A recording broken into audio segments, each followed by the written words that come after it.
In the quiet, eerie village of Oza, life moved like shadows. People spoke in whispers, and children were not seen playing in the sun. There were no greetings, no music, no laughter. From afar, it seemed as though no one lived there. The people of Oza lived in fear, not of the living but of the dead.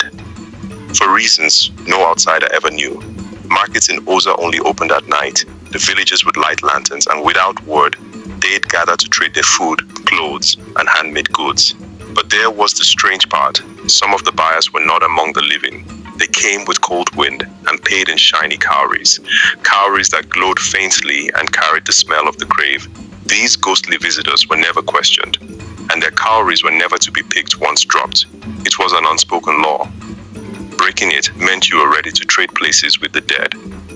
Far away in the city of Lagos lived Tracy Omobolanle, the only daughter of a famous billionaire. She was adored on social media, adventurous, and known for exploring strange and forgotten places. But one evening, while scrolling through obscure travel blogs, she came across a small write-up about Osa village, a place with almost no pictures and only whispered legends. That alone sparked her interest. This must be a hidden gem, she laughed, ignoring the warning sign in the blog comment. A week later, she came with her camera, phone, and power bank fully charged. Tracy set off. Her father was away on a business trip. The road to Oza was like no other, narrow, winding, and full of mist even during the day. The trees seemed to lean over the path, like they were watching. When she finally arrived, the villagers peeked through cracked doors, murmuring strange words in their dialect. One old woman spat on the ground and turned away. Still, Tracy, being who she was, didn't care. She laughed, showing her surroundings when something caught her eyes on the ground. A shiny white cowrie, glowing faintly in the grass. "Oh, cute.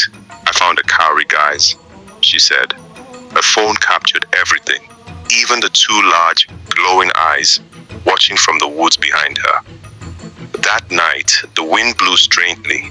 Tracy stayed in a rented hut. But when she woke up 3 days later, she was not the same. Her head throbbed.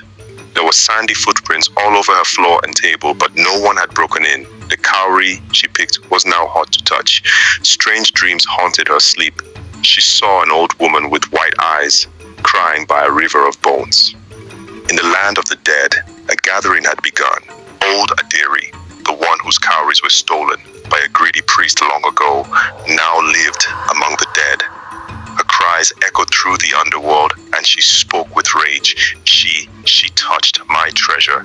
She has disrespected the line between the living and the dead. The leader of the dead, Kimori, with bony hands and eyes like burnt holes, raised her staff. She shall not leave Osa alive. She must pay the price. Back in Osa, Tracy's health worsened. Her once glowing skin became pale and bruised. Her long hair fell off in chunks. She could no longer go live. Her followers thought she was pranking them or using filters until she stopped posting completely. Even the villagers who once feared strangers now walked past her dying body with no pity. They knew the rule. She had picked death up herself. One morning, a group of children playing near the cemetery screamed. Tracy's body was found naked and cold. Villagers gathered around her corpse. The oldest man among nodded and simply said, "She paid the price." They buried her beside the tombstone, marking it with a black pot filled with river water and herbs, and the cowrie, it was gone.